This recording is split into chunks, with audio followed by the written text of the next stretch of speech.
Estamos de volta já com a sessão plenária do Supremo Tribunal Federal na tarde de hoje, segunda parte da sessão. Foi ajuizado em 2001, se questiona a validade constitucional dos artigos 12 caput, inciso 4 e 19 caput, parágrafos 1º, 2º, 3º, 4º e 5º da Lei 10.260 de 2001, segundo a qual a Secretaria do Tesouro Nacional fica autorizada a resgatar antecipadamente, mediante solicitação formal do FIES e atestada pelo INSS, os certificados com data de emissão até 1º de novembro de 2000, em poder de instituições de ensino superior, que na data de solicitação do resgate tenham satisfeito as obrigações previdenciárias correntes, inclusive débitos exigíveis, constituídos, inscritos ou ajuizados e que atendam concomitantemente às seguintes situações. O que é questionado aqui é não figurem como litigantes ou litisconsortes em processos judiciais em que se discutam contribuições sociais arrecadadas pelo INSS ou contribuições relativas ao salário e educação. E o artigo 19 faz constar que, a partir do primeiro semestre de 2001, as instituições de ensino, enquadradas no artigo 55 da Lei 8.212, ficam obrigadas a aplicar o equivalente à contribuição calculada nos termos do artigo 22 daquela lei, na concessão de bolsas de estudos no percentual igual ou superior a 50% dos encargos educacionais cobrados pelas instituições de ensino a alunos comprovadamente carentes e regularmente matriculados. A autora alega que as normas seriam formal e materialmente inconstitucionais, porque a matéria referente à imunidade tributária somente poderia ser tratada em lei complementar, pelo que haveria contrariedade nas normas questionadas aos artigos 1º, inciso 4, 5º, incisos 34, a linha A, 35, 37, 36 e 55, 146, inciso 1, 195, parágrafo 7º, 203, 204 e 209 da Constituição Brasileira. Observa a autora que a expressão isenção, que se tem no artigo 195, parágrafo 7º da Constituição, seria imunidade tributária, pelo que somente poderia ser objeto de lei complementar, cita precedentes. Quanto à inconstitucionalidade material, a autora salienta que o legislador ordinário não poderia compelir instituições beneficiárias de imunidade a aplicar valor correspondente ao benefício em bolsas de estudo. Quanto ao artigo 12 caput, inciso 4 da Lei 10.260, a autora sustentou que o condicionamento do resgate antecipado dos certificados da dívida pública à satisfação de obrigações previdenciárias correntes e a inexistência de ação judicial na qual a instituição de ensino superior seja parte pela qual questionadas contribuições sociais e o salário e educação, teria contrariado os princípios da ampla defesa do contraditório, o direito de petição e do acesso ao poder judiciário. Pediu-se a declaração de inconstitucionalidade, o presidente da República manifestou-se pela constitucionalidade, o Senado Federal também prestou informações, suscitou a impossibilidade de conhecimento da presente ação pela impugnação genérica das normas e que os dispositivos questionados somente acrescentaram um novo elemento para a caracterização das entidades imunes à tributação. Em 1º de fevereiro de 2002, o plenário deste Supremo deferiu a medida cautelar para suspender com efeito ex tunc o inciso 4 do artigo 12 e o artigo 19 caput parágrafos da Lei 10.260. O presidente da República e o Senado Federal reiteraram a argumentação antes apresentada. O advogado-geral da União ratificou os termos das informações prestadas pelo presidente da República e o procurador-geral da República opinou pela improcedência da ação. Este é o relatório. Passo ao voto. Na discussão da presente ação, a autora sustenta a inconstitucionalidade, como eu disse, formal e material das leis, dos dispositivos da Lei 10.260. Quanto ao artigo 12 caput da Lei 10.260, que foi alterado pelas leis 11.552 de 2007 e 12.202 de 2010, inicialmente se dispunha que a Secretaria do Tesouro Nacional fica autorizada a resgatar antecipadamente, mediante solicitação formal do FIES e atestado pelo INSS, os certificados com data de emissão até 1º de novembro de 2000. E estabelecia-se como condições que não figurem como litigantes ou litisconsortes em processos judiciais em que se discutam contribuições sociais arrecadadas pelo INSS ou contribuições relativas ao salário e educação. Com a edição das leis 11.552 de 2007, 2.202 de 2010, este dispositivo inicial do artigo 12 caput, inciso 4 da Lei 10.260, passou a dispor que era condição que as entidades não estivessem em atraso nos pagamentos dos tributos administrados pela Secretaria da Receita Federal do Brasil. Fez-se referência nos dispositivos aos certificados do Tesouro Nacional que representam títulos da dívida pública emitidos em favor da instituição de ensino, com a finalidade de quitação de débitos com o INSS. Relativamente a este artigo 12, caput, da Lei 10.260, a alteração promovida pela Lei 12.202 de 2010 não foi substancial, pelo que não há o prejuízo do pedido. A alteração da data de emissão limite para os certificados serem resgatados antecipadamente não inviabiliza, portanto, a análise da inconstitucionalidade alegada, material, apontada pela autora. E quanto a este artigo 12, caput, da Lei 10.260, tenho que o exame desta alegada inconstitucionalidade material conduz à conclusão de sua improcedência.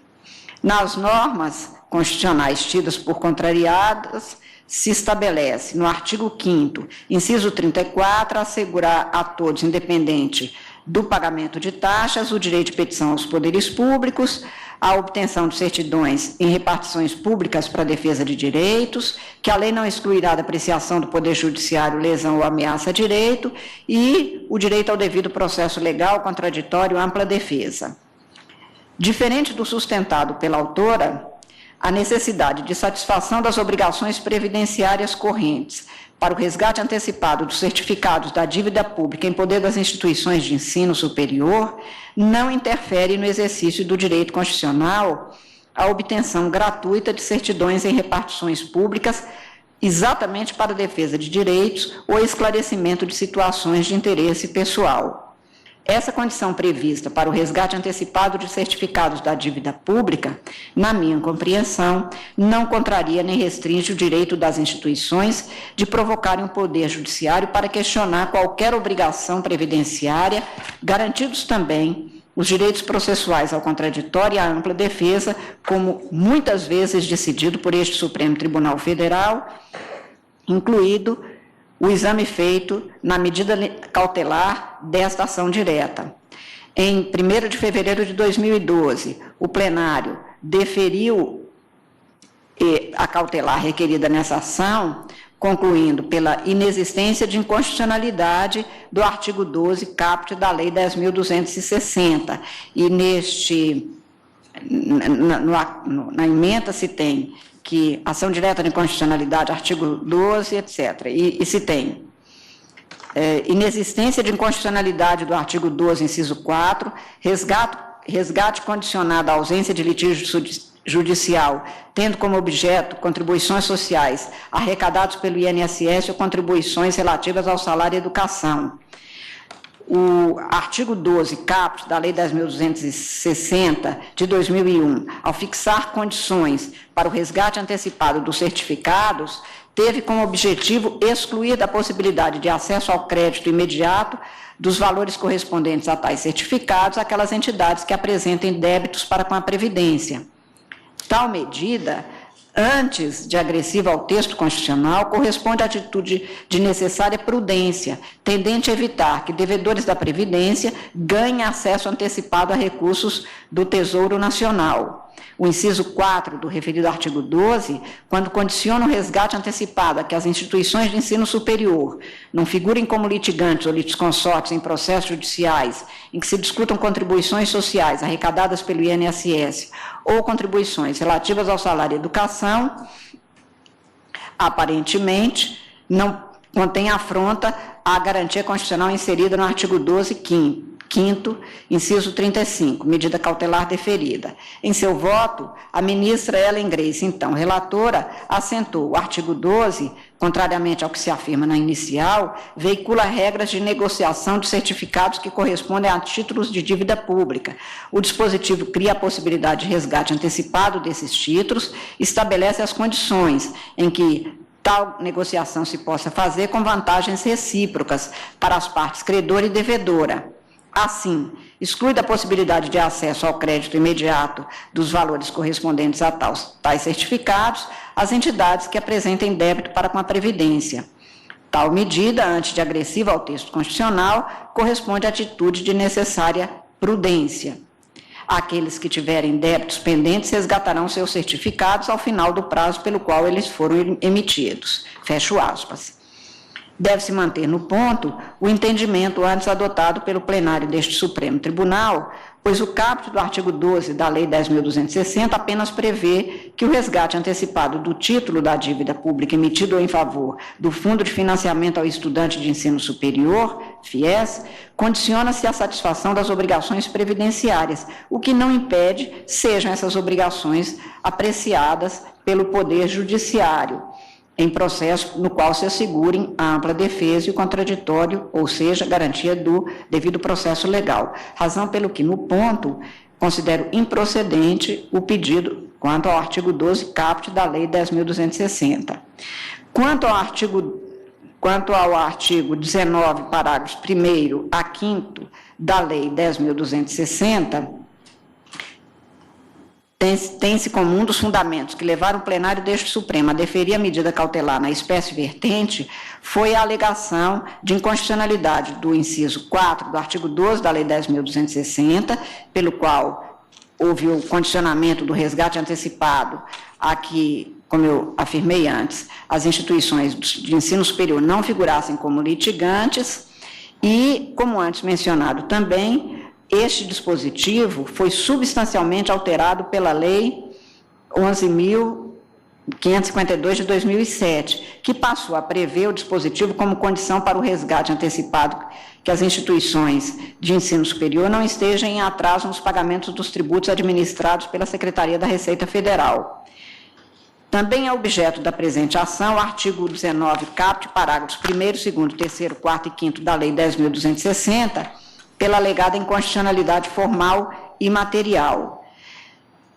O caput do artigo 19 da Lei 10.260 vincula-se ao artigo 55 da Lei 8.212, expressamente revogado pelo artigo 44, inciso 1 da Lei 12.101 de 2009, que dispõe sobre a certificação das entidades beneficentes de assistência social, regula os procedimentos de isenção de contribuições para a Seguridade Social, altera alguns dispositivos, pelo que na espécie vertente, os dispositivos impugnados, artigo 19, caput, parágrafos 1º a 5º da Lei 10.260, que é o objeto da impugnação na estação direta, não foram expressamente revogados, porém perderam seu objeto com a revogação da lei, do artigo 55 da Lei 8.212, porque o seu conteúdo normativo tinha como destinatárias as instituições de ensino enquadradas no artigo 55 da Lei 8.202, de 24 de julho de 1991.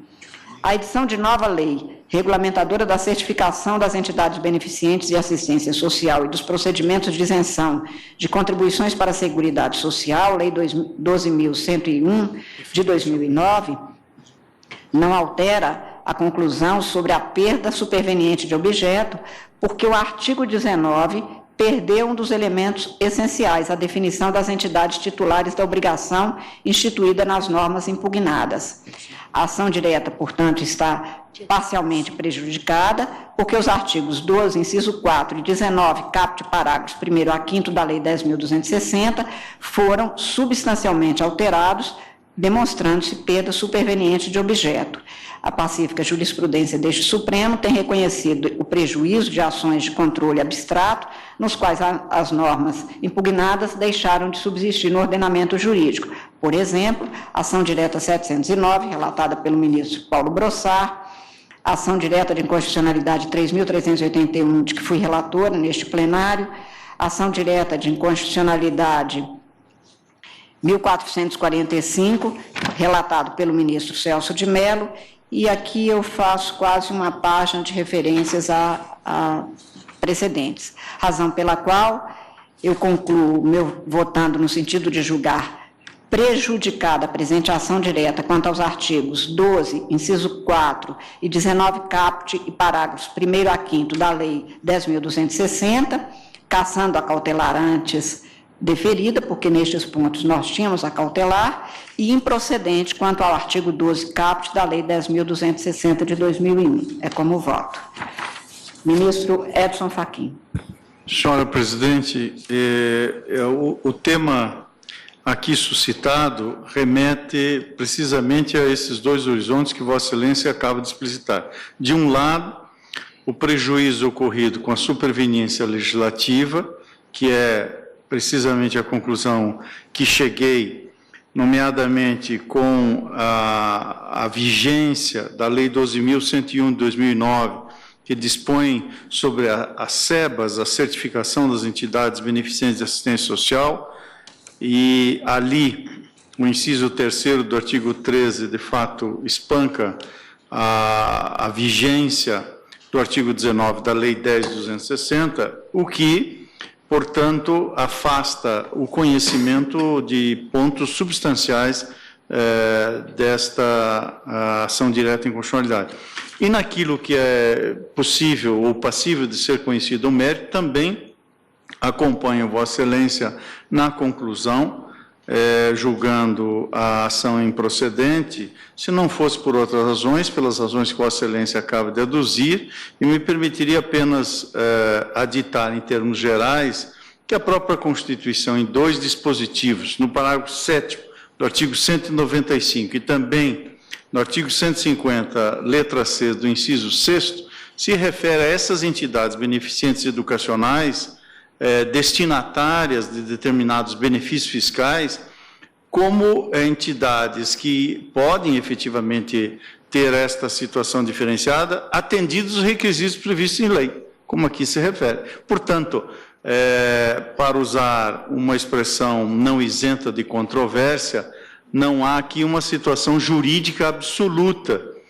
inclusive inexiste a imunidade tributária absoluta e se impõe a emissão e renovação periódica do certificado que essas entidades devem gozar. Aliás, é da relatoria de Vossa Excelência o recurso de mandado de segurança 27369, julgado nesse Tribunal Pleno e cujo julgamento foi publicado em 28 de novembro de 2014, precisamente nessa direção. Por essas razões, senhora Presidente, tenho a honra de acompanhar integralmente Vossa Excelência. Agradeço a Vossa Excelência. Ministro Roberto Barroso.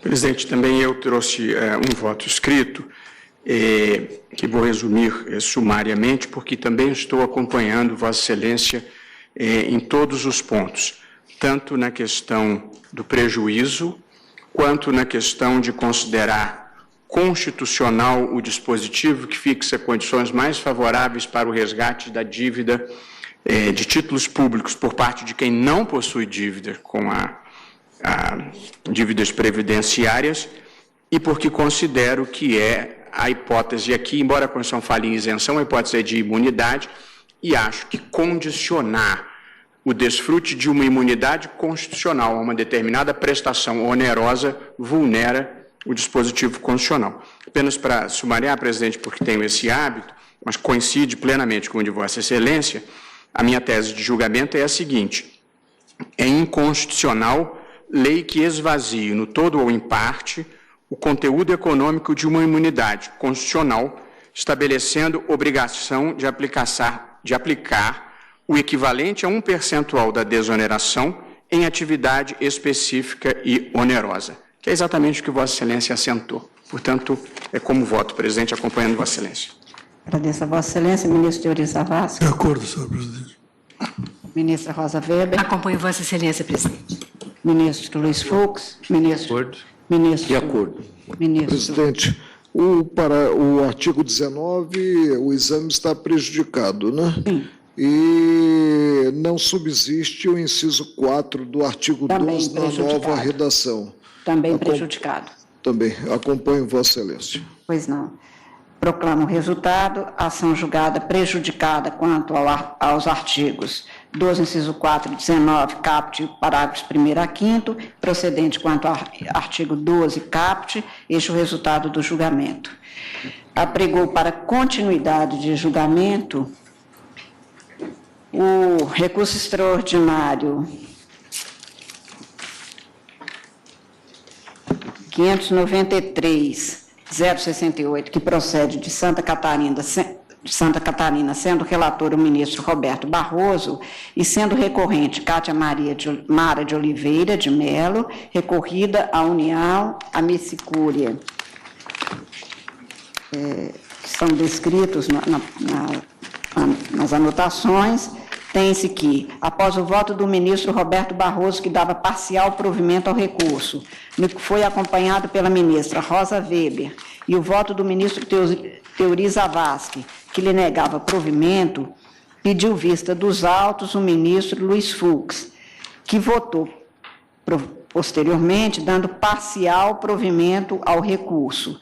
O ministro Dias Toffoli negou o provimento ao recurso, portanto, acompanhando o ministro Teori Zavascki. E, então, eu pedi vista dos autos e estou trazendo o voto vista. Não vou fazer a leitura integral, porque ficou longo, e já antecipo que estou acompanhando o ministro relator, no sentido de dar parcial provimento ao recurso extraordinário. Este caso trata da discussão sobre a constitucionalidade da incidência de contribuição previdenciária de servidor público sobre as seguintes parcelas percebidas pela recorrente: terço adicional de férias, horas extras, adicional de insalubridade e adicional noturno, período é de maio de 99 a setembro de 2004. Eu transcrevo o relatório do ministro Marco Aurélio, quando da admissão da repercussão geral, que é pormenorizado. O processo foi redistribuído ao ministro Barroso por substituição de relatoria, e o ministro relator votou pelo parcial provimento, fixando a prescrição em 5 anos, não 10 anos, postulados pela parte, e propondo a seguinte tese em repercussão geral, aspas, não incide contribuição previdenciária sobre verba não incorporável aos proventos de aposentadoria do servidor, tais como terço de férias, serviços extraordinários, adicional noturno e adicional de insalubridade. E foram apresentados por Sua Excelência o ministro relator os seguintes fundamentos, basicamente apenas para relembrar, ministro Barroso, que eu vou assinalar.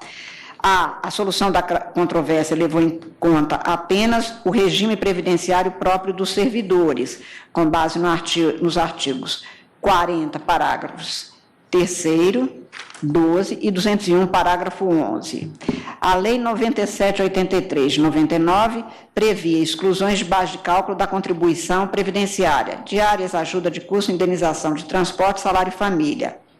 Em 18 de dezembro de 2002, o Supremo Tribunal, em decisão administrativa, assentou que a contribuição previdenciária do servidor não pode incidir sobre parcelas não computadas para os cálculos dos benefícios de aposentadoria, fixando o entendimento de que as parcelas indicadas na Lei 9783 não eram números clausos. Nas turmas, este Supremo reproduziu em julgados o conteúdo daquela decisão administrativa, estou citando. O Superior Tribunal realinhou sua jurisprudência, ajustando ao que decidido pelo Supremo, e o Conselho Nacional de Justiça e o Conselho da Justiça Federal fizeram o mesmo em sede administrativa. F. Embora haja controvérsia doutrinária sobre a natureza das verbas indenizatórias ou remuneratórias, a não incorporação dessas verbas aos proventos seria argumento insuperável para dirimir as questões. Também acentuou Sua Excelência o ministro relator que no sistema constitucional, principalmente por força do parágrafo 11 do artigo 201, a base de cálculo para a incidência da contribuição previdenciária somente deve considerar ganhos habituais e aqueles com reflexos nos proventos de aposentadoria. Desde a emenda constitucional número 3, o sistema passou a ser contributivo e não mais apenas solidário e distributivo, o que foi reafirmado na emenda constitucional 20, depois na emenda constitucional 41. No artigo 195, parágrafo 5º da Constituição, exige que todo benefício tenha uma fonte de custeio no artigo 201, parágrafo 11, correlação entre a base de cálculo da contribuição e o benefício. O princípio da solidariedade impede vinculação comutativa entre contribuição e benefício, mas o princípio contributivo não compatibiliza contribuição sem benefício efetivo ou potencial. Ademais, a Lei 12.688, de 2012, expressamente afastou da base de cálculo da contribuição previdenciária do servidor o adicional de férias, o adicional de serviço extraordinário e o adicional noturno, típicas parcelas não incorporáveis aos proventos de aposentadoria. Ainda, o ajuizamento desta ação deu-se em 16 de outubro de 2006, posteriormente à promulgação da Lei Complementar 118, pelo que o prazo prescricional na espécie é de ter sido de 5 anos, afirmando-se, então, a prescrição das parcelas cujo recolhimento tenha ocorrido há mais de 5 anos a contar da propositura da ação. O ministro Theori votou por negar provimento ao recurso, ressaltando, e aqui vou fazer apenas também uma remissão para a lembrança de todos, que a espécie seria de saber se desde a emenda constitucional 41, essas parcelas poderiam ser objeto ou não de incidência de contribuição previdenciária no regime do servidor público, que na Lei 10.887, regulamentadora do parágrafo 3º do artigo 40 da Constituição, revogando a Lei 9783 de 99, estabeleceu-se expressamente no artigo 4º, parágrafo 1º, ter-se como base de cálculo para a incidência de contribuição previdenciária do servidor todas as vantagens pecuniárias, exceto aquelas listadas. O terço de férias, a remuneração do serviço extraordinário e o adicional noturno não teria natureza indenizatória, mas remuneratória. E a emenda constitucional 41 de 2003 incorporou-se a natureza contributiva do regime previdenciário, incorporou a natureza contributiva do regime previdenciário o princípio da solidariedade. A contribuição dos inativos representaria, em grau maior, a desvinculação entre pagamento de contribuição e recebimento de benefícios, e no artigo 41, parágrafo 2º, e no artigo 201, parágrafo 11 da Constituição, determinou-se a incorporação da base de cálculo da contribuição os ganhos habituais do servidor. O ministro Roberto Barroso esclareceu ainda que a pretensão abrangeria os anos de 99 a 2004, sob a regência, portanto, da Lei 9783, tendo se manifestado o Supremo no sentido da não incidência da contribuição sobre as parcelas a análise sob a égide daquela lei. O ministro Theori Zavascki, em sua resposta, enfatizou que, por alcançar 2004, a análise também deveria considerar a Lei 10.877. Quanto à questão importante que se tem para precisar a data do ajuizamento desta ação, 16 de 10 de 2006, desde a qual é contada a prescrição quinquenal de parcelas a serem eventualmente desenvolvidas, nos termos decididos pelo Supremo no recurso extraordinário 566.621, tem-se como conclusão, foi relatado pela ministra Ellen Grace, que a aplicação retroativa da lei número 118 é descabida, porque haveria violação à segurança jurídica, a aplicação do prazo reduzido para repetição ou compensação aos processos ajuizados a partir de 9 de junho de 2005. O ministro Barroso, que votou, como eu disse, pelo provimento parcial deste recurso, assentou que a prescrição das parcelas cujo recolhimento tenha ocorrido há mais de 5 anos, conta da propositura da ação, neste caso, 16 de 10 de 2006. No ponto, parece incontroversa a incidência da prescrição quinquenal, delimitando o alcance dos débitos havidos entre 16 de 10 de 2006 até 5 anos antes.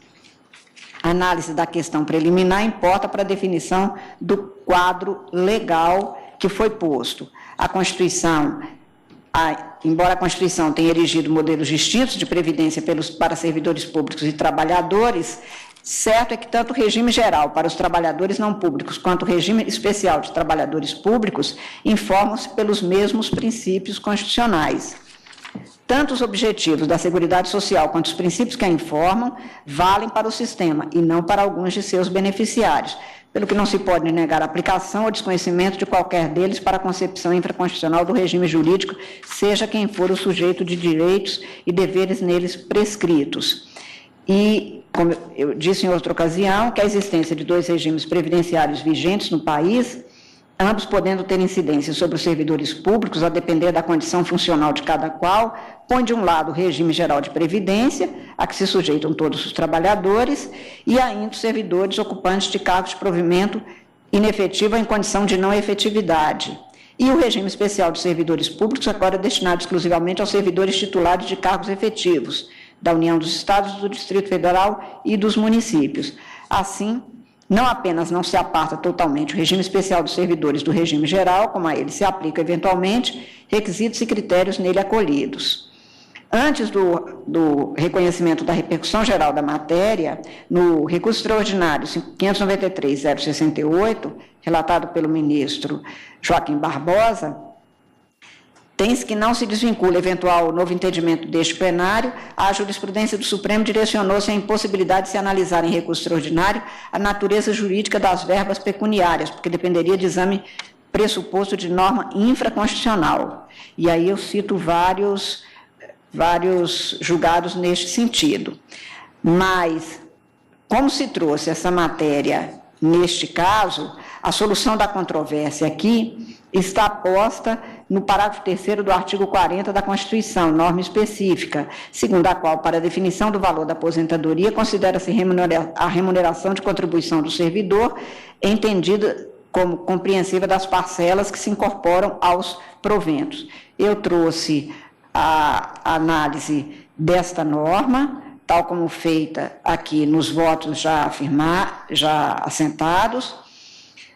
Os ministros Roberto Barroso e Rosa Weber afirmaram que a vedação e incidência de contribuição previdenciária sobre as parcelas em análise, texto constitucional, adicionais de insalubridade e noturno, decorreria do comando exatamente do parágrafo 3º do artigo 40, que desde o início de vigência da emenda constitucional número 20 prevê expressamente a vinculação entre os proventos de aposentadoria e sua remuneração. Logo, as parcelas sem reflexos nos proventos é que estariam livres da incidência do tributo.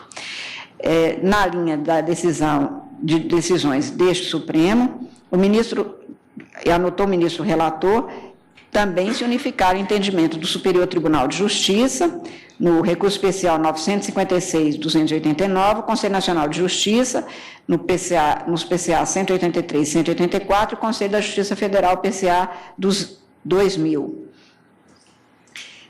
Eu ainda trago a decisão administrativa e a jurisprudência do Supremo sobre a matéria desde 2002, e estou transcrevendo.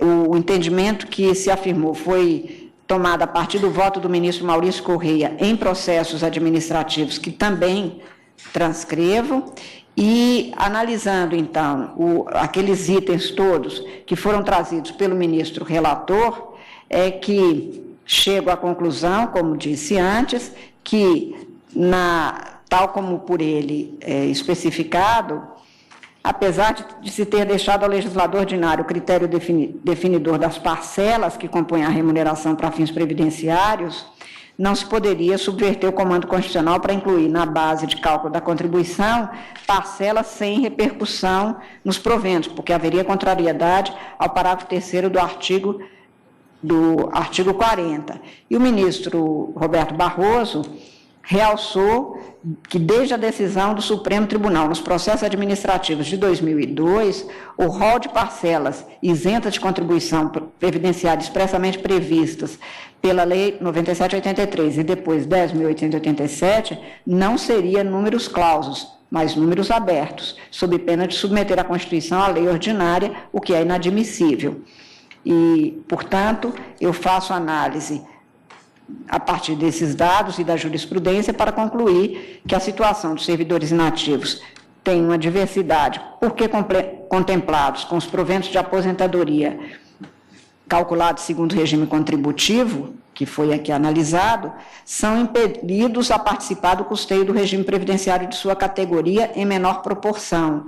Sua contribuição tem base de cálculo diversa da base dos servidores da ativos. O princípio da solidariedade não desatende à contributividade do regime especial, que o precede no texto constitucional, positivando-se a análise sobre a perspectiva do cálculo da aposentadoria do servidor. E, portanto, superada a discussão quanto ao custeio da Seguridade Social, que atualmente a todos submete fora da lógica de mera capitalização, este princípio contributivo e retributivo na definição do benefício em razão da aposentadoria segundo o tempo de contribuição, que substitui a definição de tempo de serviço para a fixação de seu valor na perspectiva de cobrança do servidor, foi acolhido.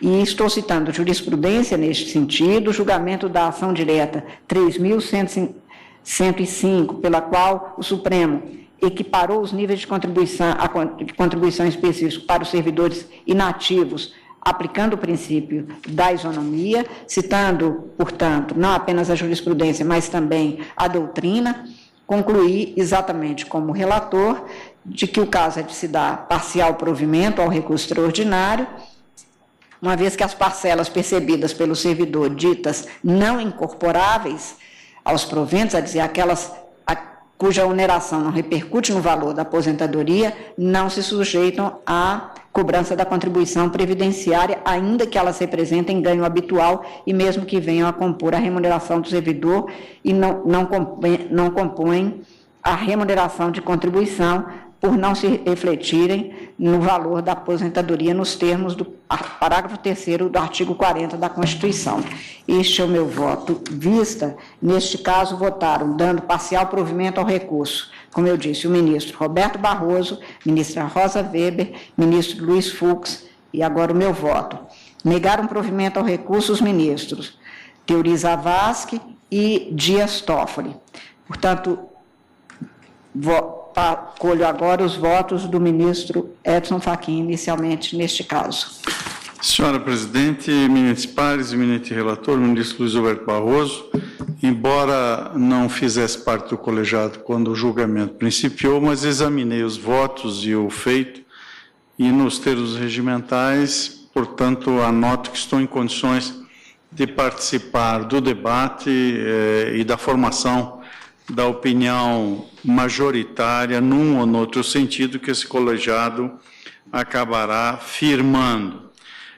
Anoto de início do estudo que fiz, que tenho presente que o que está em debate aqui são verbas denominadas terço de férias, adicional de serviço extraordinário, adicional de insalubridade e adicional noturno. Portanto, não está em discussão a incidência de contribuição sobre gratificação natalina, ou seja, o tema do 13º salário, ao contrário do que vem espelhado na papeleta do julgamento, não está em questão. São as outras verbas que acabo de mencionar, segundo o que auri desta análise que fiz até esse momento. E, no que diz respeito à matéria de fundo, senhora Presidente, aqui assento a minha compreensão nos mesmos moldes do que declarei ao proferir o voto no julgamento do tema da desaposentação. Entendo caber ao legislador ordinário, no exercício da competência a ele atribuída pela Constituição Federal e na ponderação dos princípios que regem a Seguridade Social e a Previdência Social, dispor sobre as formas de proteção do trabalhador dos riscos sociais aos quais está exposto durante sua atividade laborativa.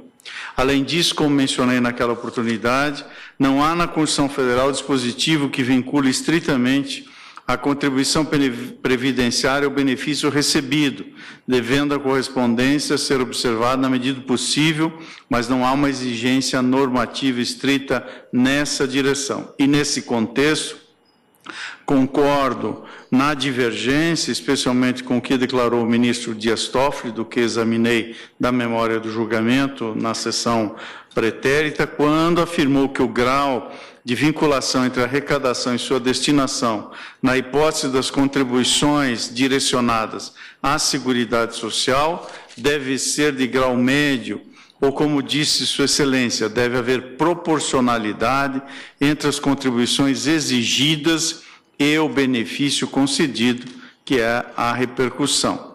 Digo, então, que não há mesmo direito a uma estrita vinculação entre a contribuição que é exigida do servidor e o valor do benefício que lhe será pago na aposentadoria, mas aponto a necessidade de estabelecer uma aplicação simétrica do binômio formado entre os princípios da contributividade e da solidariedade, de modo a prestigiar ambos e os conjugar em um produto final equilibrado.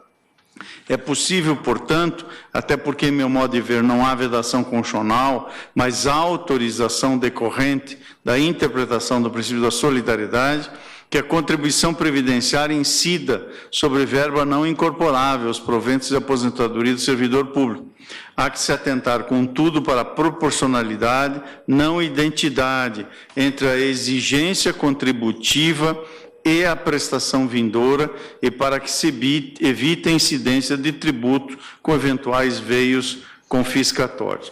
E há, senhora presidente, dois argumentos em face dos quais eu estou adotando para também acompanhar o voto do eminente relator.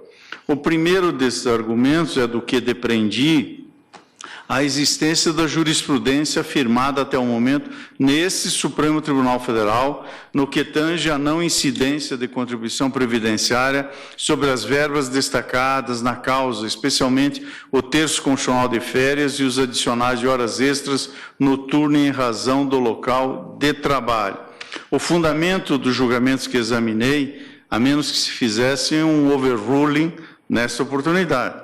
O fundamento é o império do desenho constitucional do caráter contributivo da Previdência Social até o evento da emenda 41 de 2003, ou seja, de acordo com o princípio contributivo, somente se poderia admitir uma incidência de contribuições previdenciárias sobre parcelas remuneratórias que comporiam os proventos da aposentadoria.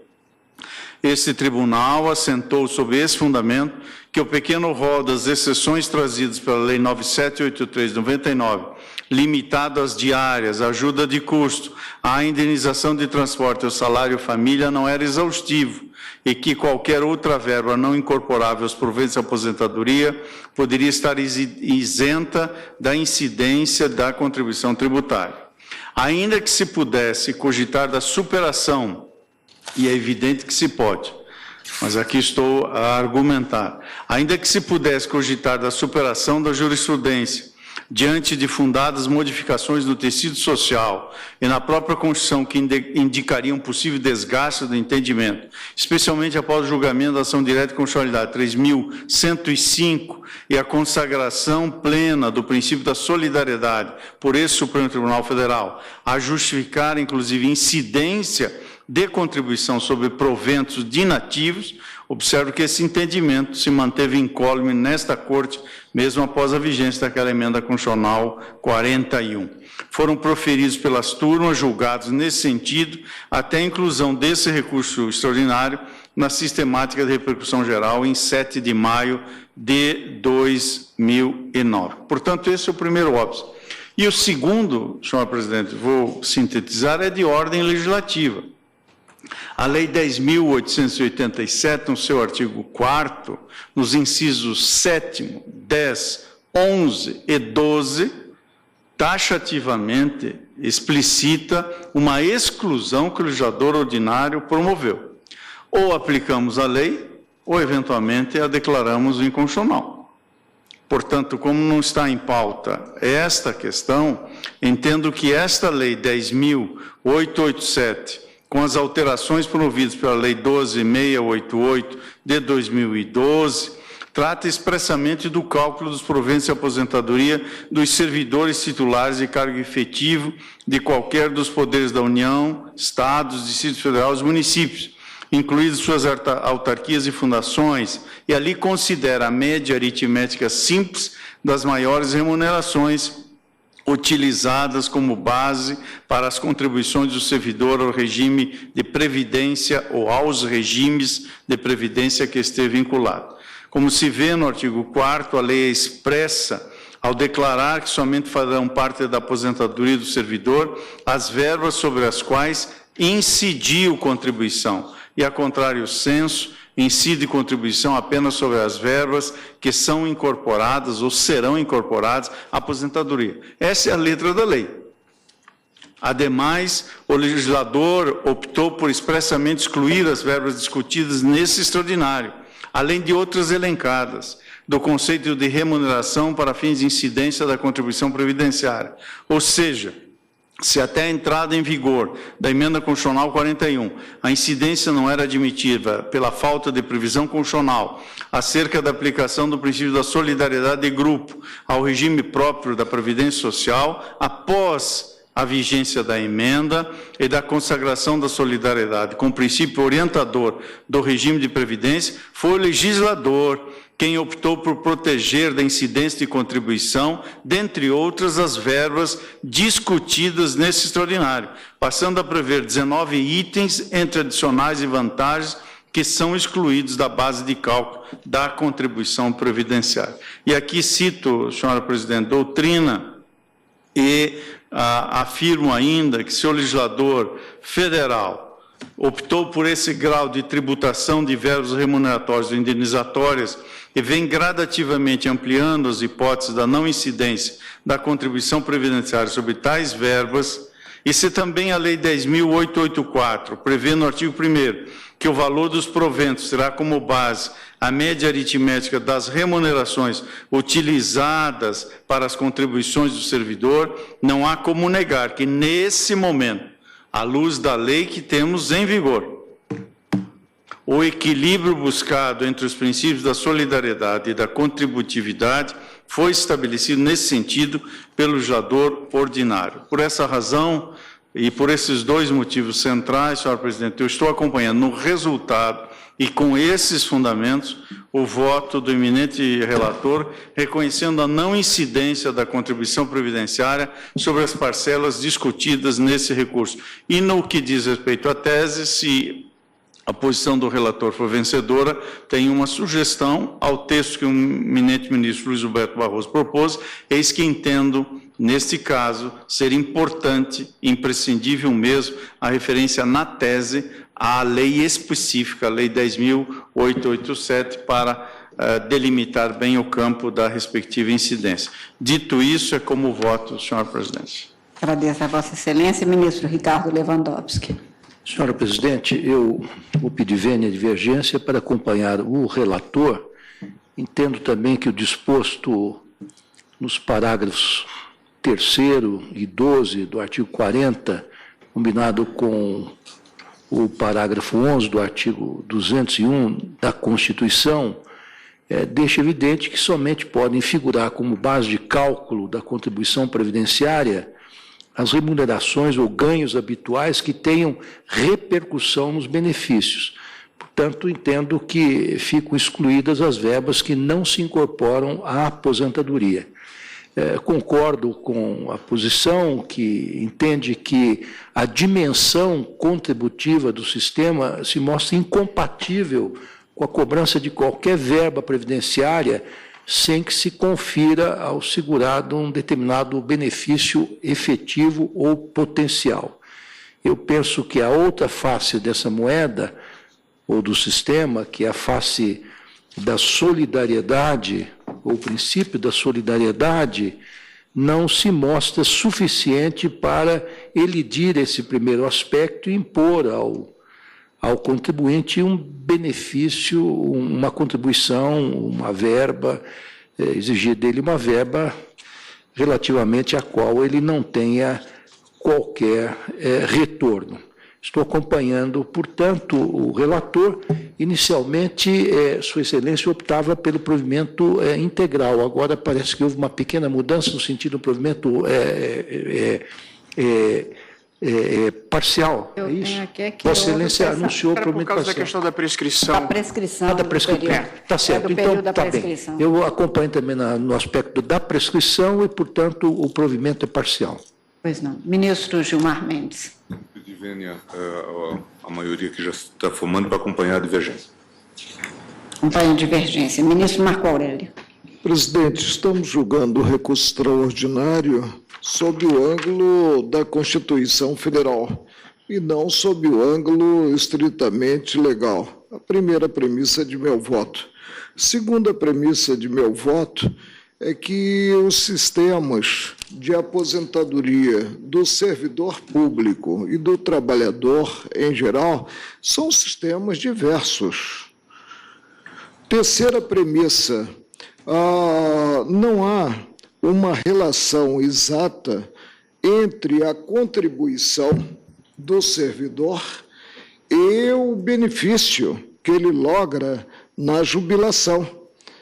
Eu creio que o sistema contributivo que veio com a emenda constitucional número 3 de 93 desagou apenas no fato de contribuir o servidor também, porque até então arcava o poder público com a aposentadoria, contribuir para essa mesma aposentadoria, mas sem uma correspondência entre o que ele contribui e o benefício a ser alcançado. Todos nós sabemos que o sistema brasileiro não fecha, nem mesmo com a contribuição por parte do poder público, o que se dirá com a contribuição apenas do servidor.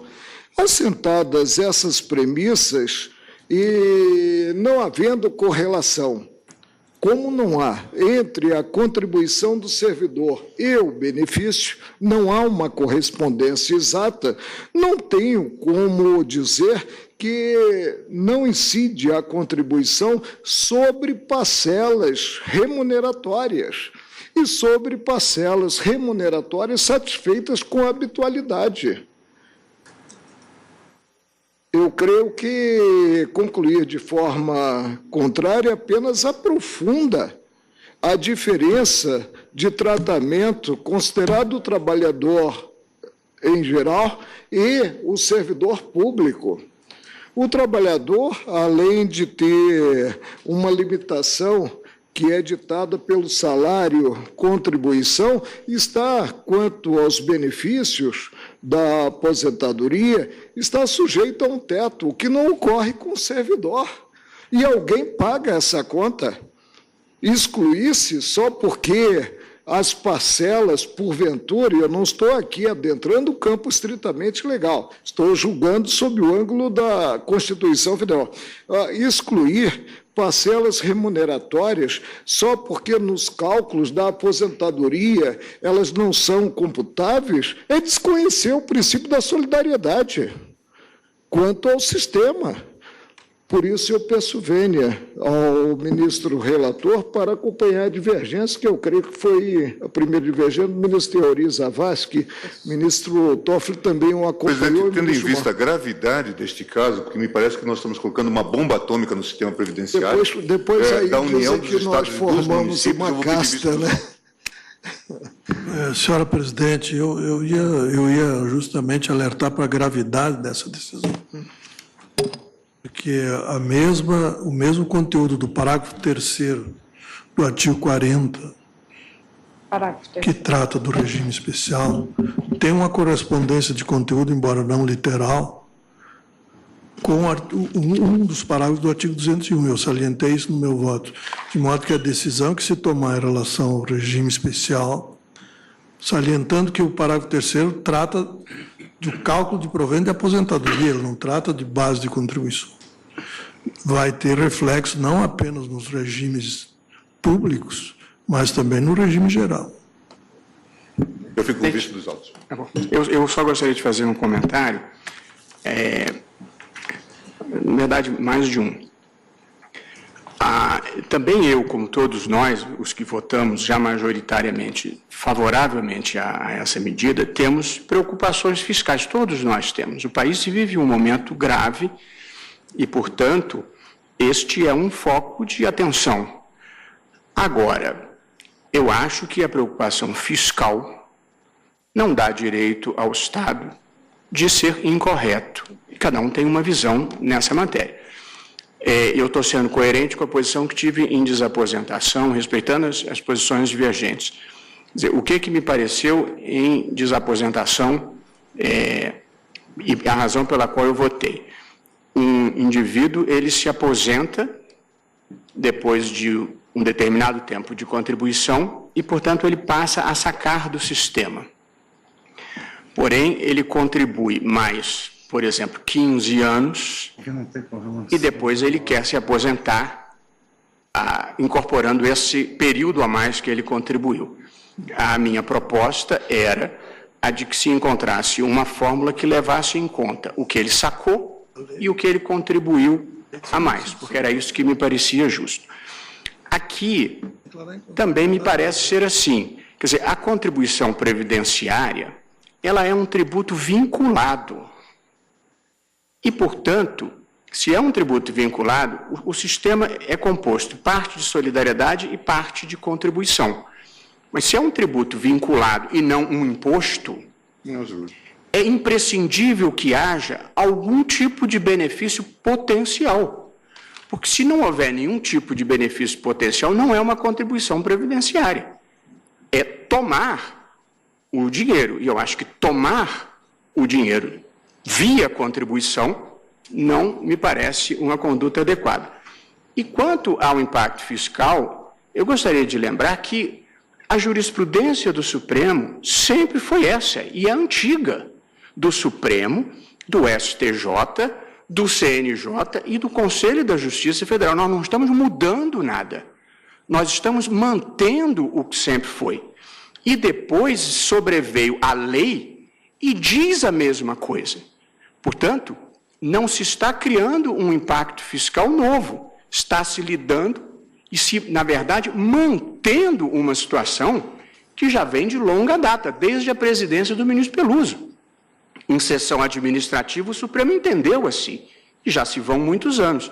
Portanto, não é que se esteja criando um impacto fiscal, está se mantendo uma situação que já vigora há muitos anos e que me parece justa. Portanto, o fato de termos preocupações fiscais relevantes não nos dispensa do dever de fazermos o que é justo. E eu acho que cobrar contribuição previdenciária sobre uma base de cálculo que inclui componentes que não vão figurar no benefício final não é justiça fiscal nem justiça previdenciária. Por essa razão, eu não só mantenho o meu voto, como observo que nós não estamos gerando um impacto fiscal novo, nós estamos mantendo o que sempre foi. Presidente, apenas para esclarecer, eu penso que os colegas que votaram também partiram dessa ótica, que nós não estamos votando para corrigir deficiências de caixa da Previdência. Claro. Nós não estamos potencializando aqui o aspecto fiscal.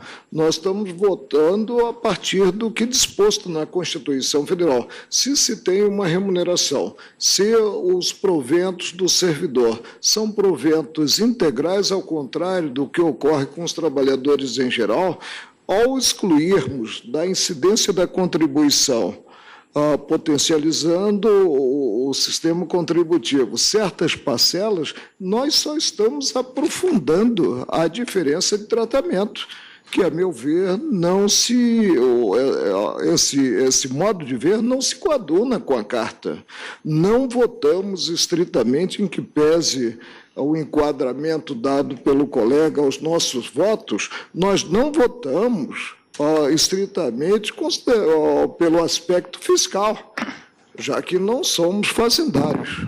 Senhor presidente, eu enfatizei no meu voto, devido ao respeito pelas opiniões divergentes, que esse componente importante do sistema previdenciário, que é o princípio da solidariedade, ele não é de molde ou não se apresenta de tal maneira a se sobrepor ao princípio contributivo. Quer dizer, a Previdência, o sistema previdenciário é essencialmente contributivo. Sempre foi assim, tem natureza atuarial, aqui e em outros países também. Eu não estava ainda no tribunal quando se aventou o princípio da solidariedade. Eu entrei logo depois, mas me lembro que ele surgiu quando se cogitou da contribuição dos inativos. É aí que surgiu o princípio da solidariedade, e me parece que ele está circunscrito a esse âmbito, basicamente. E também ele diz respeito ao fato de que todos devem contribuir, ainda que não recebam integralmente uma retribuição à altura daquilo que contribuem. Mas isso não significa que devem contribuir, a meu ver, sobre verbas eventuais. Vossa Excelência concorda que o enfoque dado pelo tribunal à contribuição do inativo reforça o nosso entendimento sobre a ausência de uma correspondência exata, de uma suficiência, considerado que o servidor em atividade recolhe. Até o inativo, só fazendo duas observações. A rigor, esse é um tema extremamente delicado e a premissa não é de índole econômica, mas é de índole jurídica, tal como nós votamos no caso da contribuição do inativo. Tanto é que reconhecemos que era possível, sim, fazer-se aquela imposição, tendo em vista a sustentabilidade do sistema. Foi essa a nossa premissa. Bastaria fazer a conta sobre a contribuição do servidor e a contribuição da União, ou do Estado, ou do município, para verificar que, ainda que isto fosse investido num negócio ilícito altamente lucrativo, não haveria recursos para sustentar o sistema de, depois de 35 anos, pagar-se uma aposentadoria completa. Basta fazer essa conta. Se fossem investidos recursos colhidos em cocaína, não haveria retorno para isso. Agora, não se trata disto. Veja, é natural que se faça imposição sobre as atividades habituais para dar sustentabilidade ao modelo. Mas não é para se torná-lo sustentável, porque ele já não é sustentável a priori. A contribuição do servidor, vis-à-vis a contribuição do Estado, no mesmo patamar, não responde ao modelo de benefício de prestação definida que nós temos, que é a contribuição igual ao salário pago. É fácil de fazer essa conta. 35 anos de contribuição. Então, é disto que se trata. Quer dizer, seja o modelo de solidariedade, seja o modelo contributivo, claro que não é um modelo contributivo típico. Tanto é que o benefício de prestação definida já está fixado. Nós estamos agravando significativamente o modelo, distorcendo, estamos fazendo com que ele deixe de ser um modelo realmente de feição contributiva. Quando nós reconhecemos que era necessário, veja, a contribuição de inativos, inclusive para aqueles que já estavam aposentados. Disse bem o ministro Marco Aurélio, mas que esse assunto realmente tem que ser discutido e para que nós, de fato, decidamos se queremos realmente acender fósforo para ver se temos gasolina no tanque. Eu vou pedir vista. Pois não. Então, após o voto dos ministros Carmen Lúcia, Edson Fachin, Ricardo Lewandowski, que acompanhava o relator, e do ministro Marco Aurélio, que acompanhava a divergência, pediu visto o ministro... Perdão, pela ordem. O ministro Gilmar Mendes já não havia votado? Eu tive a impressão que acompanhou a divergência. Depois votou o ministro Marco Aurélio e Sua Excelência está abrindo mão do voto já proferido? Sim, ele pediu vista. Exatamente. A data vênia é um pouco inusitado isso. Mas... Não, enquanto não estiver proclamado, o regimento permite que haja... fez coisas mais heterodoxas aqui. Não, eu graças a Deus, não sigo o exemplo de Vossa Excelência em matéria de heterodoxia, viu? Graças a Deus. Vossa Excelência e faço disso um ponto de honra. Faço disso um ponto de honra. Está com vista ao ministro... ao ministro... Basta ver o que Vossa Excelência fez no Senado.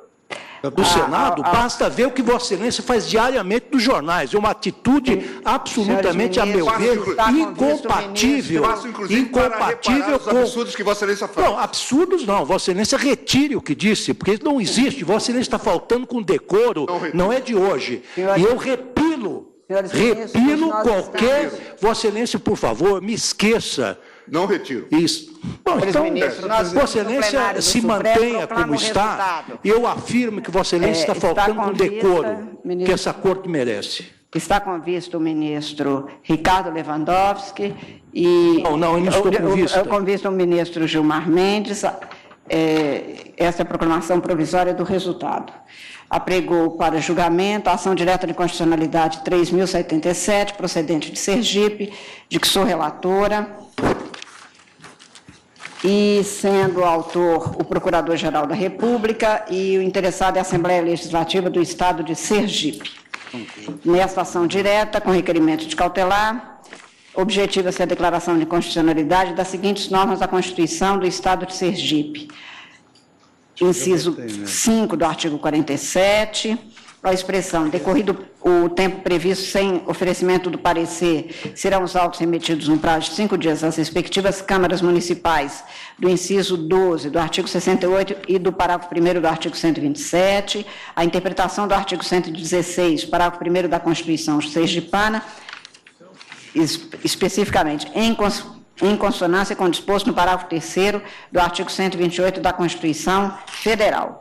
Nessas normas, se tem questionado a competência privativa da Assembleia, julgar as contas do Poder Legislativo apresentadas obrigatoriamente pela mesa, com a norma introduzida pela Emenda Constitucional 14 de 97, o artigo 68, que dispõe que a Assembleia Legislativa exercerá o controle externo com auxílio do Tribunal de Contas, ao qual compete, no inciso 12, apreciar as contas prestadas anualmente pelos prefeitos municipais, emitindo parecer prévio que deverá ser elaborado em 180 dias a contar do seu recebimento, independente de diligências e notificações, decorrido o tempo previsto, sem oferecimento de parecer, serão os autos remetidos no prazo de 5 dias às respectivas câmaras municipais. E o artigo 116, que dispõe que o Ministério Público é instituição permanente, essencial à função jurisdicional, e que o Ministério Público tem por chefe o Procurador-Geral de Justiça nomeado pelo governador do Estado, entre integrantes da carreira, maiores de 35 anos, indicados em lista tríplice, organizada pelo Colégio de Procuradores de Justiça para um mandato de 2 anos, permitida a recondução. Também o artigo 127, que dispõe que a Polícia Civil, a quem compete exercer as funções de Polícia Judiciária e promover a apuração das infrações penais, exceto as militares, será dirigida por delegados de polícia de carreira, cujo ingresso se fará mediante concurso público de provas e títulos, observado nas nomeações à ordem de classificação. Ainda que a superintendência da Polícia Civil será exercida privativamente por delegado de polícia, integrante da classe final da respectiva carreira, nomeado em comissão pelo governador do Estado. Contra essas normas, a autora suscita a inconstitucionalidade formal do artigo 47, inciso 5, que estabelece que ser da competência privativa da Assembleia julgar as contas do Poder Legislativo, a inconstitucionalidade da expressão decorrido o tempo previsto em oferecimento, serão os autos remetidos no prazo de 5 dias às respectivas câmaras municipais. O argumento é que a norma, aspas, atacada, criou um decurso de prazo, que caso não seja dado parecer prévio no tempo estipulado, os autos serão remetidos às câmaras municipais e assim o Tribunal de Contas, não cumprindo o prazo, as contas prestadas anualmente ficarão sem parecer prévio. Ainda alega-se inconstitucionalidade da expressão permitida a recondução, que teria limitado a uma vez que a Constituição da República teria limitado a recondução do Procurador-Geral de Justiça, na simetria com o Procurador-Geral da República. E a inconstitucionalidade formal ainda do artigo 127, parágrafo 1º, porque não caberia ao Poder Legislativo interferir em matéria sobre a organização administrativa e dos serviços públicos de competência do chefe do Poder Executivo. Assevera que o governador não estaria vinculado a escolher como chefe da Superintendência da Polícia Civil delegados de polícia de carreira, requereu a concessão da liminar. A então relatora, ministra Ellen Grace, adotou o rito do artigo 12 da Lei 98/68, houve a apresentação das informações, nas quais o presidente da Assembleia Legislativa de Sergipe defendeu a constitucionalidade, a Advocacia Geral da União manifestou-se no sentido da aplicação da interpretação conforme a Constituição, e a Procuradoria-Geral da República opinou pela procedência dos pedidos. Este é o relatório, passo ao voto. Discute-se na presente ação direta de inconstitucionalidade a validade do artigo 47, inciso 5, parte final do artigo 12, do inciso 12 do artigo 68, do parágrafo 1º do artigo 116 e do artigo 127, parágrafo 1º, todos da Constituição de Sergipe. Começo pelo artigo 47, inciso 5 da Constituição, que atribui à respectiva Assembleia Legislativa competência para julgar as contas do Poder Legislativo apresentadas obrigatoriamente pela mesa, o que, no dizer do autor, usurparia a atribuição típica do Tribunal de Contas, preconizado no artigo 71, inciso 2 da Constituição, de julgar as contas dos administradores e demais responsáveis por dinheiros, bens e valores públicos da administração direta e indireta. Quando se lê em conjunto com o artigo 75 da Constituição, tem-se que, aspas, as normas estabelecidas nesta seção aplicam-se no que couber à organização, composição e fiscalização dos tribunais de contas dos Estados e do Distrito Federal, bem como dos tribunais e conselhos de contas dos municípios, fecho aspas. No julgamento da ação direta de inconstitucionalidade 849, relator o ministro Sepúlveda Pertence, este plenário declarou inconstitucionais normas análogas da Constituição de Mato Grosso, nas quais se dispensavam as contas anuais prestadas pela mesa da Assembleia Legislativa, o mesmo regime jurídico peculiar às contas do chefe do Poder Executivo, contrariamente ao predeterminado pela Constituição da República.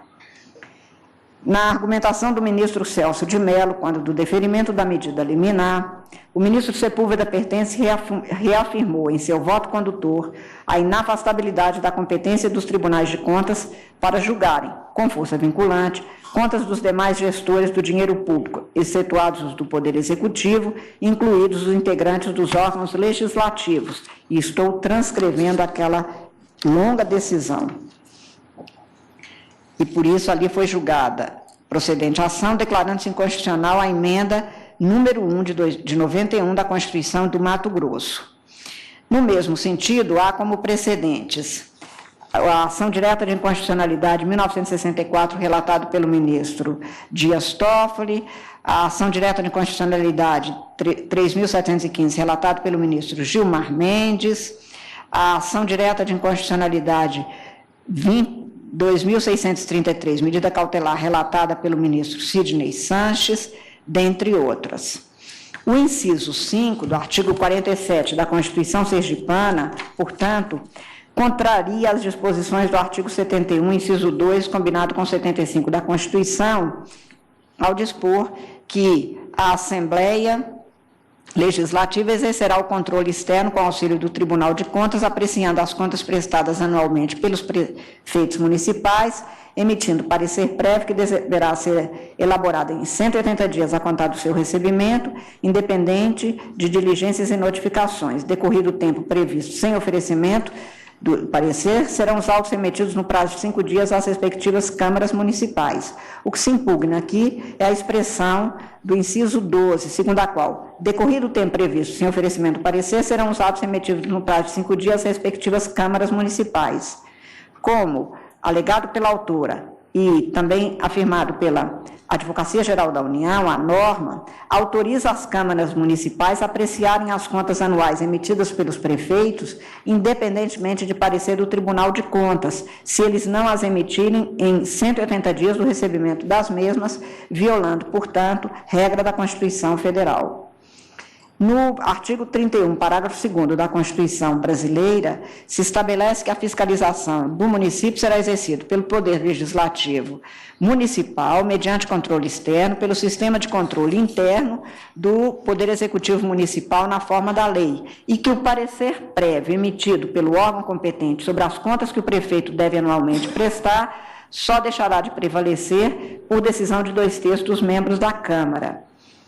No julgamento da ação direta 261, relatado pelo ministro Gilmar Mendes, o plenário deste Supremo decidiu à unanimidade pela impossibilidade de se prescindir, ainda que por força de norma de Constituição estadual, do parecer prévio sobre as contas de chefe do Poder Executivo, a ser emitido pelo respectivo Tribunal de Contas.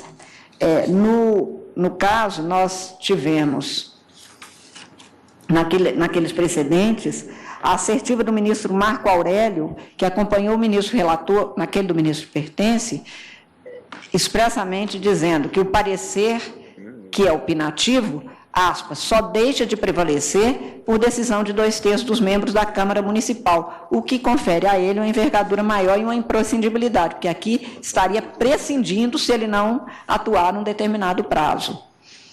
Estou citando ensinamento do professor José Afonso da Silva, segundo o qual o parecer prévio que o prefeito tem que prestar anualmente à Câmara não tem apenas o valor de uma opinião que pode ser aceita ou não, e por isso ele é imprescindível, ainda que seja para tomar como nós tomamos, e há uma divisão ainda neste plenário sobre essa matéria.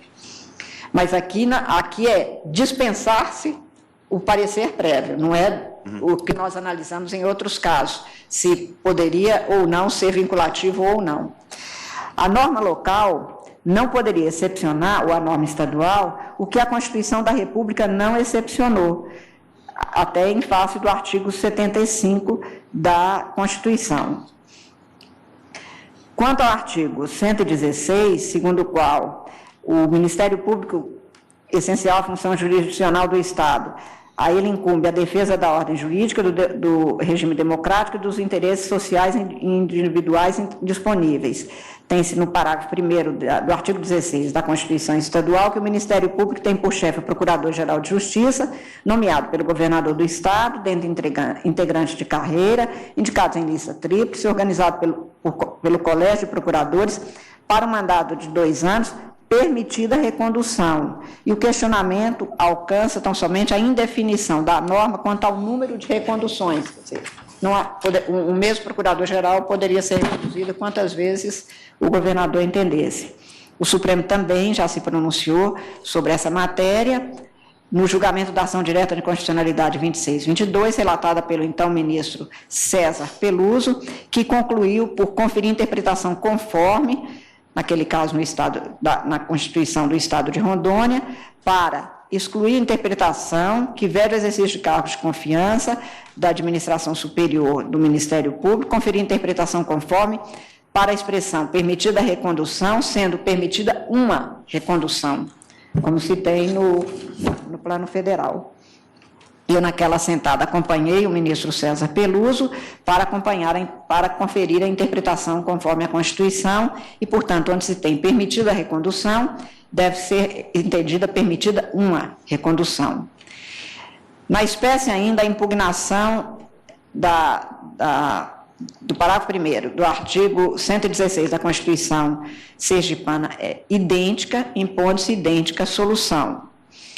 Finalmente, a autora suscita a inconstitucionalidade formal do parágrafo 1º do artigo 127, sob a alegação de que teria usurpado competência privativa do governador para iniciativa de leis afetas à organização administrativa e dos serviços públicos e à limitação indevida de sua prerrogativa na livre escolha do superintendente da Polícia Federal. Alega-se contrariedade ao parágrafo 4º do artigo 144 da Constituição do Brasil. Esta matéria foi também solucionada por este Supremo Tribunal Federal, no julgamento da ação direta de inconstitucionalidade 3038, relatada pelo ministro Marco Aurélio, que examinou norma análoga à Constituição de Santa Catarina e concluiu que, afirmou o ministro Marco Aurélio naquela ação direta 3038, aspas, em síntese, a situação concreta, considerado parâmetro da Carta Federal, a simetria, viabiliza a disciplina mediante emenda constitucional. Não procede, assim, articulação de vício formal. Entretanto, no tocante ao vício material, incumbe emprestar, ao parágrafo 1º do artigo 106 da Constituição do Estado de Santa Catarina, interpretação conforme a Carta da República. Nele não há alusão à escolha entre delegados de polícia, sem referência à carreira. Então, há assento que se mostra inconstitucional nomear para a chefia da Polícia Civil delegado que não integra a respectiva carreira, ou seja, que nela não tenha ingressado por meio de concurso público. Acompanhei naquela ocasião o ministro relator para igualmente reafirmar a exigência de simetria entre os critérios da Constituição da República e das constituições estaduais para nomeação de chefes da Polícia Civil. Parágrafo 1º do artigo 116 não cumpria, portanto, circunscreveu o exercício da superintendência da Polícia Civil aos delegados ou delegados em final de carreira, mas tão somente àqueles da carreira independente de sua progressão. Na espécie, essa limitação vinha prevista desde a norma originária do parágrafo 1º do artigo 127 da Constituição sergipana, que modificou-a, alterando a palavra preferencialmente por privativamente, neste sentido, tornando-a mais fidedigna ao comando do parágrafo 4º do artigo 144 da Constituição da República. Como se deu na ação direta de constitucionalidade 3038, relatada pelo ministro Marco Aurélio, a situação concreta, considerando parâmetro da Carta Federal, a assimetria, viabiliza a disciplina mediante emenda constitucional e, portanto, não procede a articulação de vício formal. Do mesmo modo, resolve-se a controvérsia pela interpretação conforme ao artigo 144, parágrafo 4 da Constituição do Brasil, do parágrafo 1º do artigo 116 da Constituição sergipana, para circunscrever a escolha do superintendente da Polícia Civil pelo governador do Estado aos delegados ou delegadas de carreira, independentemente do nível de sua progressão funcional. Por todo o exposto, julgo parcialmente procedente a presente ação direta para a. Declarar a inconstitucionalidade do artigo 47, inciso 5, e da expressão decorrido o tempo previsto sem oferecimento do parecer, serão os autos remetidos no prazo de 5 dias às respectivas câmaras municipais, da parte final do inciso 12 do artigo 68 da Constituição de Sergipe. B. Da interpretação conforme a Constituição da República, a expressão permitida a recondução, do parágrafo 1º do artigo 116 da Constituição sergipana, para ser entendida como permitida uma recondução, e C, dar interpretação conforme ao parágrafo 1º do artigo 127 da Constituição sergipana, ao que se contém no parágrafo 4º do artigo 144 da Constituição da República, circunscrevendo a escolha do superintendente da Polícia Civil pelo governador do Estado a delegados de polícia de carreira, independente de sua progressão funcional. Este é o meu voto no caso. Vossa Excelência também exclui essa parte final do inciso 12, né? Do inciso? É decorrido o tempo previsto, sem oferecer. Sim, é exatamente essa parte final. A parte que Vossa Excelência aludiu. Pois não. Ministro Edson Fachin. Senhora Presidente, cumprimentando Vossa Excelência pelo voto, sempre acutíssimo, verifico que nos diversos pontos a análise que resultou do exame que fiz coincide substancialmente com o voto que Vossa Excelência acaba de apresentar e que me permito apenas retomar pontualmente para verificar se bem apreendi. Em relação ao artigo 47, inciso 5º da Constituição Estadual, que remetia ao julgamento das contas do Poder Legislativo como competência privativa da Assembleia, Vossa Excelência está declarando inconstitucional por violação do artigo 71 e 75 da Constituição. Porque no caso da Constituição sergipana, se o Tribunal de Contas não emitisse num prazo, abria-se mão do parecer do Tribunal de Contas, o que na esteira da nossa jurisprudência não se contém. E não há prazo para o Legislativo. Sim. O que é uma assimetria, quando menos criticável. Acompanho Vossa Excelência. No que diz respeito a possibilidade de recondução do Procurador-Geral de Justiça. Vossa Excelência está propondo a interpretação conforme onde escrito está, no artigo 116, parágrafo 1º, permitida a recondução, Vossa Excelência está propondo que se interprete uma recondução coerente com o que aqui tem sido decidido. Exatamente. Acompanho também Vossa Excelência. E no que diz respeito ao parágrafo 1º do artigo 127, que trata da chefia da Polícia Civil, o dispositivo da Constituição Estadual permite que haja escolha do governador por delegado integrante da classe final. Sim. Aqui Vossa Excelência está, na verdade, retirando este texto para manter o que está assentado na Constituição, que o governador pode escolher dentre os delegados de carreira. E na esteira do que nós decidimos na ação direta 3038, relatado pelo ministro Marco Aurélio, que era exatamente a mesma situação. Só aqui, se Vossa Excelência me permite pontuar, até para, eventualmente, calibrar a percepção que tive, há o julgamento que eu colhi na ação direta de constitucionalidade 3062 da relatoria do ministro Gilmar Mendes, julgamento de 9 de setembro de 2010, aonde se assentou nomeação de chefe de polícia, exigência de que o indicado seja não só delegado de carreira, como determinado pela Constituição Federal, como também que esteja na classe mais elevada, inexistência e vício iniciativa, revisão jurisprudencial em prol do princípio federativo, conforme o artigo 24, inciso 16 da Constituição Federal. Possibilidade dos estados disciplinares, critérios de acesso aos cargos de confiança, desde que respeitado o mínimo constitucional. Ou seja, o que eu percebo aqui é que conjugou-se o respeito ao princípio federativo e o respeito ao mínimo constitucional. Como a Constituição se refere a delegados, em geral, abriu-se o horizonte para que o Estado-membro dissesse, bom, dentre os delegados, em geral, que é o mínimo constitucional, aqui nesse Estado nós vamos fixar que sejam os delegados na etapa final da respectiva carreira. Aqui é que Vossa Excelência está tomando o caminho de entender que o mínimo constitucional é vinculativo. Ministro Fachin, se é que eu bem entendi. Eu ouvi e eu concordo com Vossa Excelência, eu já votei assim também, existe um precedente do ministro Gilmar, de que até posterior, a legislação estadual pode estabelecer um requisito a mais. Porém, aqui, eu acompanharia, presidente, porque vislumbra um vício de iniciativa. Nós dissemos que dependia de iniciativa do Executivo.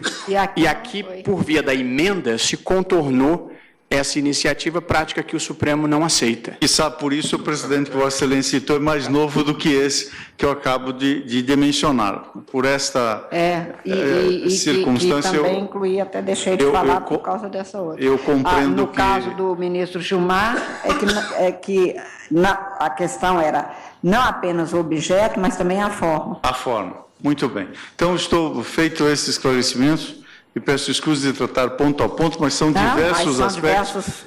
Diversas matérias. Diversas matérias, e eu tenho a honra de, então, acompanhar integralmente Vossa Excelência com o resultado que dá parcial procedência à ação direta e constitucionalidade. Acompanho Vossa Excelência.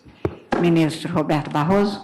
Presidente, também eu trouxe um voto escrito que vou juntar e que sumariei nas seguintes proposições bem objetivas que passo a ler e que coincidem com as que foram sustentadas por Vossa Excelência. A primeira, são inconstitucionais normas estaduais que atribuem competência à Assembleia Legislativa para julgar as contas do Poder Legislativo, subtraindo do Tribunal de Contas Estadual a competência prevista no artigo 71(2) da Constituição Federal. 2.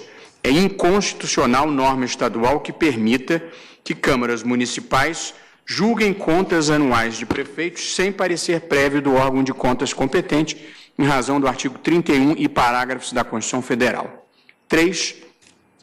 A recondução do Procurador-Geral de Justiça só pode ocorrer por uma única vez, por força do previsto no artigo 128, parágrafo 3º da Constituição, de modo que eu adiro ao que Vossa Excelência propôs de interpretação conforme, nesse caso. E, por fim, é constitucional a exigência de que chefe da Polícia Civil seja delegado de carreira da classe mais elevada, mas sua instituição é matéria de iniciativa privativa do Poder Executivo, razão pela qual aqui também se verifica a inconstitucionalidade. Com essas breves proposições objetivas, presidente, estou acompanhando Vossa Excelência. Agradeço a Vossa Excelência. Ministro Teoriza Vasco. Ministra Rosa Weber. Acompanho Vossa Excelência, presidente. Ministro Luiz Fux. De acordo com Vossa Excelência. De acordo. Perdão, me antecipei. Não, ministro Ricardo Lewandowski. De acordo. Ministro Gilmar Mendes. Ministro. De acordo. Então, proclamo o resultado. A ação direta de inconstitucionalidade julgada parcialmente procedente, nos termos do voto da relatora. Senhores ministros, conforme eu prometi, já que eu entrei 2 minutos antes, estou terminando. Peninha, só porque a pauta de hoje tinha 6 ações diretas, julgamos 5 integralmente, terminamos 5 ações diretas, portanto, e aí eu vou cumprir o que eu combinei com Vossas Excelências. Fico com crédito de 3 minutos para a próxima sessão. Agradeço aos senhores ministros, agradeço ao procurador-geral, senhora secretária, senhores advogados, muito obrigada pela presença, senhores servidores, declaro encerrada a presente sessão, desejando uma ótima noite, com muita paz e tranquilidade.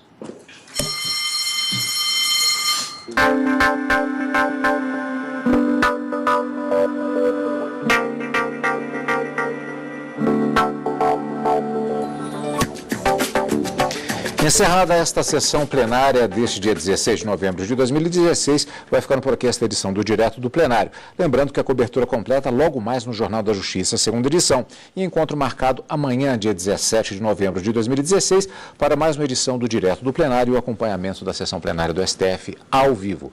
Obrigado pela companhia e continue conosco na TV Justiça.